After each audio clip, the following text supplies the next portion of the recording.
Apa patut saya buat untuk saya start bisnes sendiri? Umur 18 tahun, teringin nak buat bisnes. Patut tak saya berhenti belajar?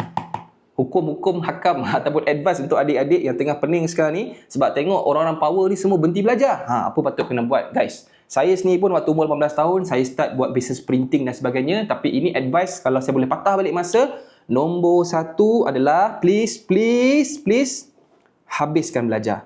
Itu nombor satu. Habiskan belajar. Sebab apa? Awak tak tahu yang sebenarnya diploma, degree awak tu backup plan terakhir. What if kalau business fail? What if kalau tiba-tiba awak buat business umur 30, 40, tiba-tiba fail? At least awak ada degree. At least awak ada diploma. So, habiskan belajar minimum sampai umur 22 ke 23 tahun. Sebab tu, kalau tanya saya, patut tak saya buat business? Jawapan saya, tak patut awal sangat. Saya tengok kawan-kawan saya yang buat sale 100 juta, 200 juta setahun. Apa yang berlaku, dia tak bisnes awal sangat pun. Ada yang start 25, 26. So, point dia guys, daripada umur 18 tahun sampai umur 22 ni, enjoy jadi student dulu. Enjoy je dulu. Bila awak dah habis grad belajar, checkmate. Ini waktu terbaik untuk awak start. Nombor 2 adalah upgrade skill. Ini yang saya advise untuk awak, upgrade skill. Okay, apa skill? Untuk buat bisnes ni, ada 3 main skill yang awak boleh tapau, dan kalau awak buat benda ni, checkmate. Skill pertama dipanggil sebagai skill closing. Skill meyakinkan orang. Dan skill closing ni ada 4 disiplin ilmu. Pertama dari sudut teks. Boleh tak awak closing orang melalui teks? WhatsApp, boom, close member sebelah. Itu level teks. Ataupun awak power closing melalui call. Ni lain pula.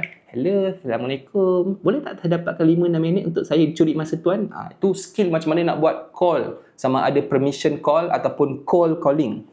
Dan next kita ada pula dipanggil sebagai appointment. Appointment ni ada banyak guys. Ada yang face to face appointment, ada appointment melalui Zoom. Boleh tak awak close orang depan-depan? Sama ada awak bagi flyers, boleh tak awak close? Ini skill closing. Dan last sekali, nombor 4 adalah melalui website. Boleh tak awak close melalui e-commerce? Dan keempat-empat skill closing ni, kalau awak boleh mahir semasa awak sedang belajar geli-geli, buat part time, jangan buat business full time. Waktu umur 18, 19, 20, 21, 22 ni, chill je bro.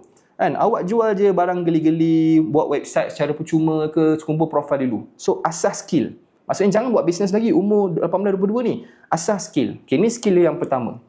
Skill yang kedua yang awak boleh upgrade, yang akan bagi unfair advantage kau-kau bila habis belajar nanti adalah skill content.